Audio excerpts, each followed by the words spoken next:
Hi. So I've been wanting to do movie reviews because I love talking about movies. And I wanted to do a tour through my movie collection. I have a gigantic movie collection for over 300 movies. Actually, it's 364 movies. And I was originally going to send these videos to just a couple of friends, but one of them recommended me that I should do a more detailed review for every DVD that I have. And I thought that was an interesting challenge because again I love talking about movies, and I just wanted to give it a try. I have 364 movies to talk about. He told me I should do like one per day, one video per DVD, but I won't do that because it's like it will take me like a year if I do one video every day covering just one movie, and I'm not going to do this for an entire year. So I'm going to talk about a bunch of movies in every video, and this is what my secret video video collection, I should say. I think this is going to YouTube. I'm going to upload it to YouTube. So if you're watching this, welcome to my channel. Welcome to the Ringo DVD collection. I hope you enjoyed these movies. I hope you enjoyed hearing me talk about movies. And if this is in English, it's because I hope to send this to many different friends across the world, and there's only one language that we all will share. I couldn't. I don't want to read this, to do this video in Spanish and then translating because I'm too lazy. I'm not going to translate these videos at all. So it's more like it's actually more like those short videos that you find on YouTube. Okay, I'm spacing out. Anyway, so welcome to my channel, and I hope you enjoy hearing me talking about movies.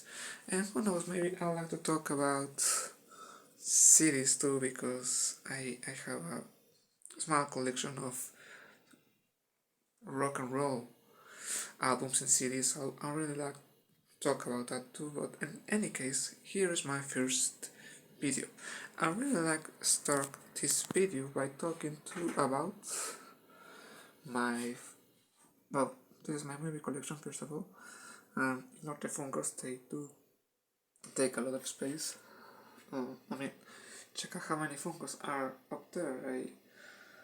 I don't know. I no longer know how to organize them. There are too many. Anyway, so this is my movie collection here in my first shelf. I don't know what's the English word for my first level.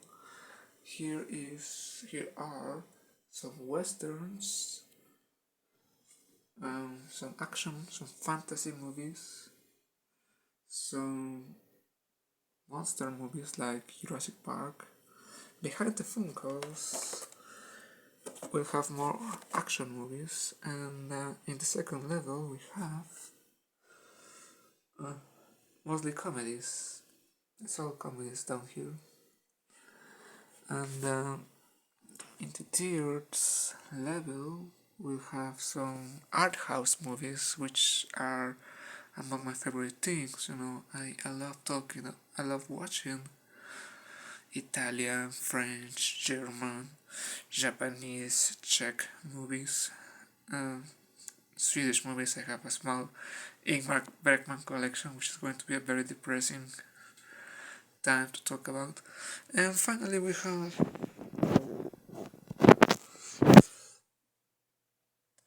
a random level of movies that for some reason I bought, and I don't know what to do about them.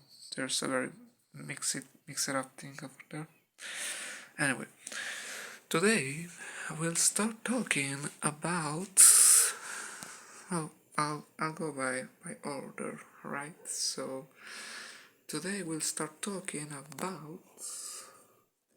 about Western films, more specifically, sorry, English. It is a second language, as Dr. Schultz says.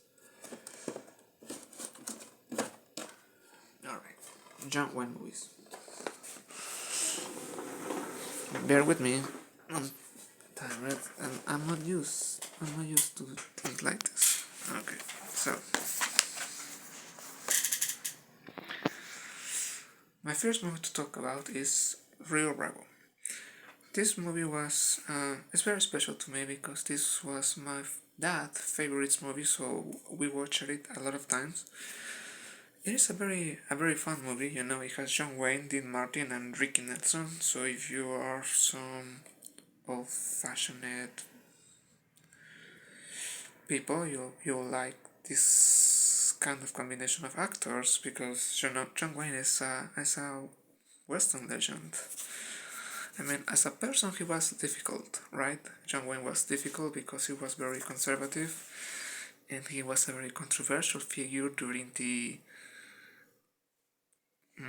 I don't know how to say this. During that time when Hollywood was hunting down the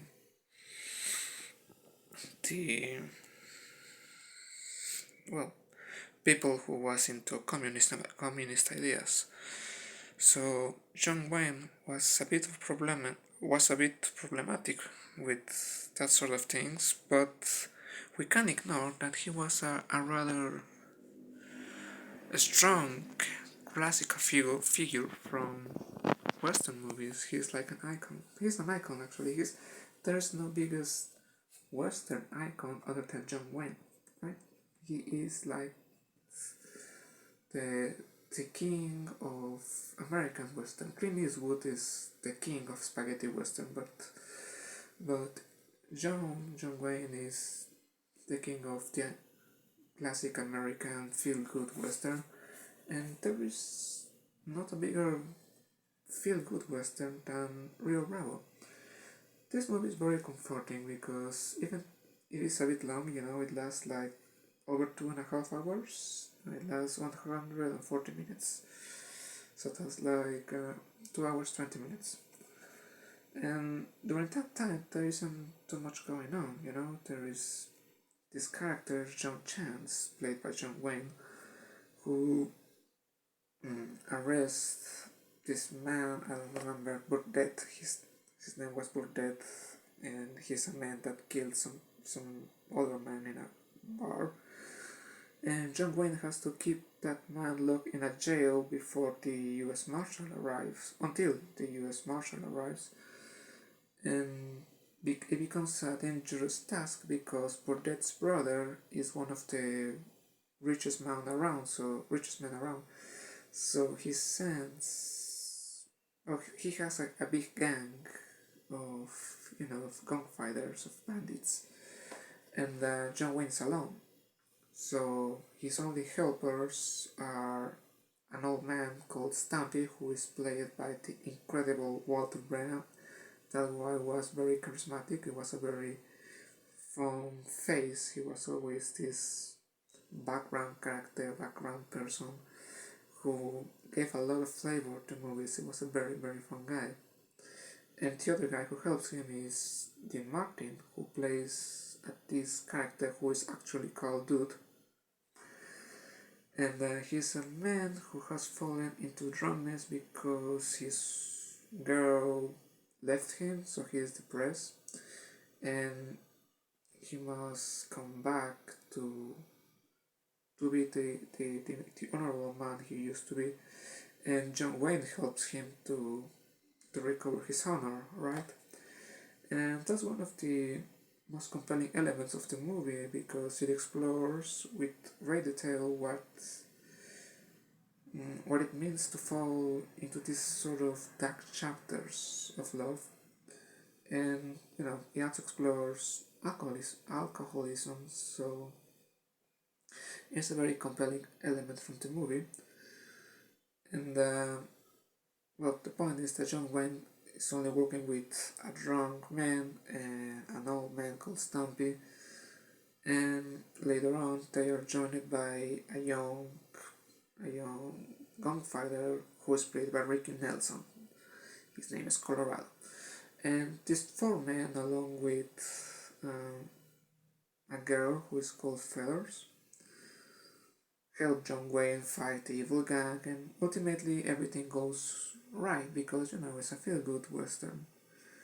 But it really isn't so much about the story itself, what makes Rio Bravo so good, but rather is about the atmosphere because it's Howard Hawks in opposition to John Ford. Howard Hawks managed to create these tiny western worlds where every character, where everything was but like in place. It was it was like this fun town, well, not particularly a fun town, but a town full of fun individuals with a lot of heart, and so you get to enjoy spending time with them. You get to enjoy sharing their dynamics, sharing their problems, because the movie is actually pretty comic. It has a lot of comedy elements, and it makes it a very enjoyable time. It's a very comforting movie. So I highly recommend I highly recommend Rio Bravo if you're into John Wayne stuff or old fashioned movies. The other John Wayne films that I have are Los Comancheros, which it really isn't that good. This is more of your typical John Wayne adventure. I'm not so fond of it because I don't find it so realistic. There's a woman who just gave birth at a point in the movie, and she's like new, like her hair was perfect. She has no pain. She's like this perfect woman who didn't suffer at all after delivering a baby. So it makes no sense, and that uh, that annoys me a lot. But um, there are some good moments. It has Lee Marvin, who is an incredible funny guy in this movie. Who he appears like, I don't know, 5-10 minutes tops, but he has a crucial scene, a crucial role, and he adds for a lot of flavor, a lot of fun when he is fighting John Wayne during a poker game. It's a very fun moment. Even though the movie itself, I wouldn't say that the Comancheros is a movie for everyone. It's not a John Wayne classic. It's more like a John Wayne movie for John Wayne fans. That's it. Finally, we have Chisholm, which I have only seen once, and I can't really remember what was about. So I'm going to skip this review, because I really don't remember Chisholm at all.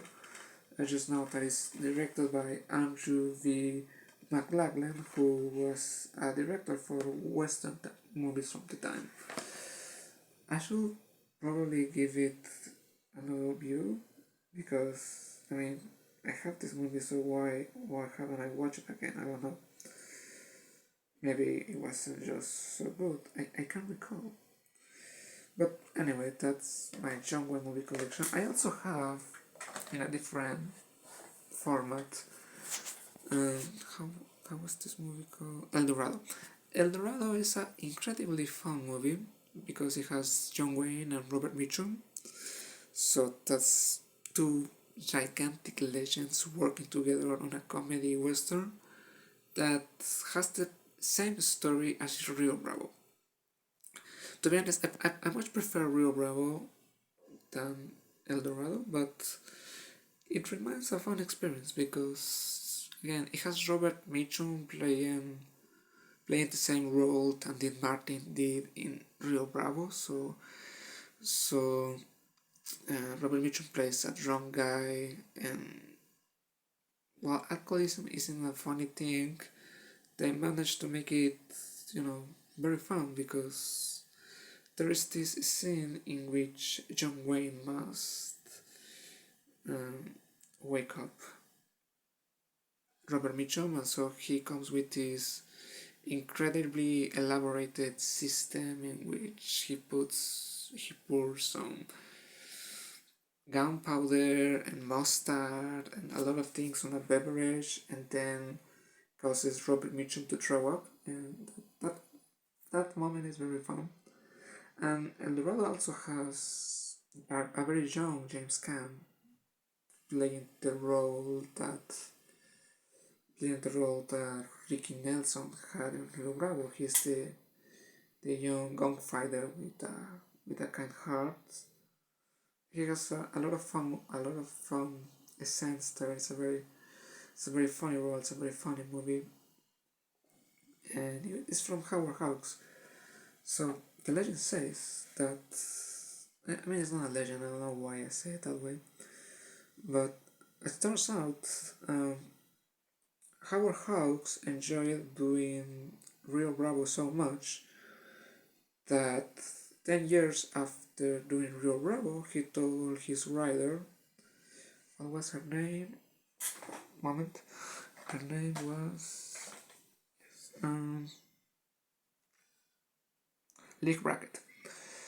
He told his writer Leigh Brackett to write another western, and okay, I feel like I should talk a little more about who Leigh Brackett was, because Leigh Brackett was a very interesting figure. She was one of the most interesting female screenwriters from the 1950s, 1960s, because she could do these John Wayne westerns, or she also did this John Wayne movie Hatari, and at the same time she used to write a lot of space opera books.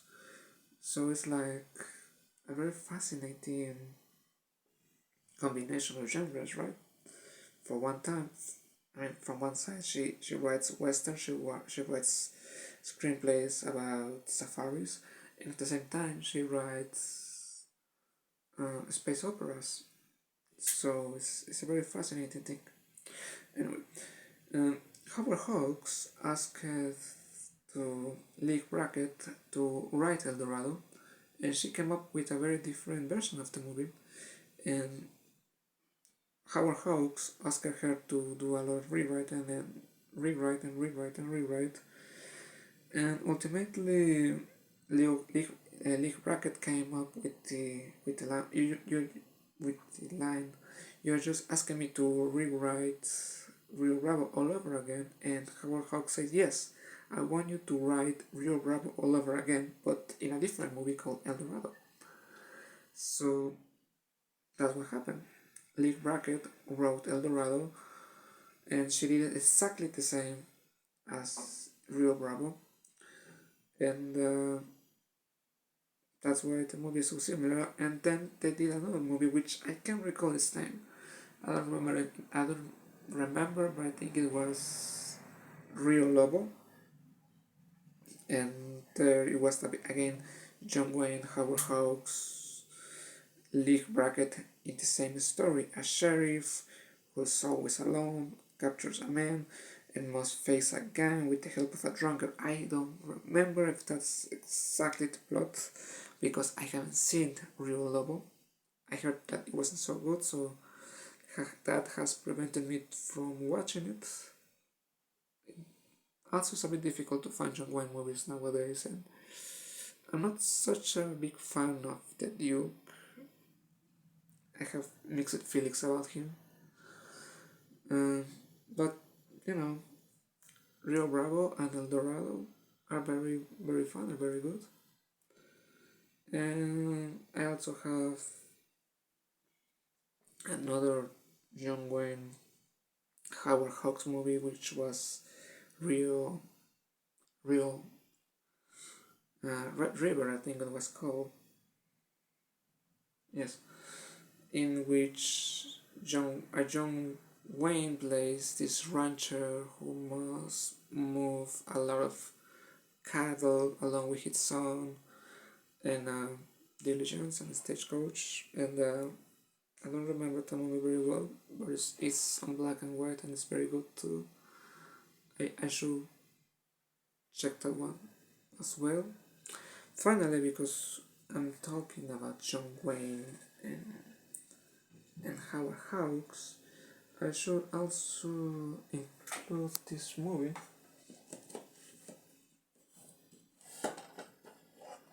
which is Hatari.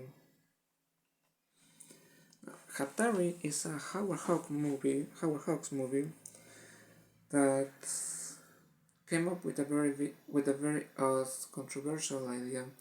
So Howard Hawks and John Wayne went to Africa to do a safari, and while they were there, they come up with the idea of shooting a movie about their safari. So they call Leigh Brackett again, and out of nowhere they started to do a movie in Africa about a group of park rangers who must capture animals to protect them, which is a fun idea. Um, but at the same time, it's sort of a controversial option because you get to see John Wayne and his gang following and capturing animals, and he part of those animals he is supposed to sell them to circuses or zoos. And back in the 1950s, back in the 1960s, that was very respectable. It was a very honorable thing to do, but nowadays we don't think that way anymore because it can be a very cruel experience for animals. So Hatari is, I won't call Hatari a movie for young generations unless you're really into old classic movies. Um, but if you haven't watched it and you don't have strong feelings towards animal rights, maybe you should watch it. I mean, it is a fun movie. There is a lot of heart on it. Mm, the animals aren't really hurt. I mean, they chase they chase the animals for a while. They capture some animals, but they don't kill them like in other movies. So it really isn't that bad.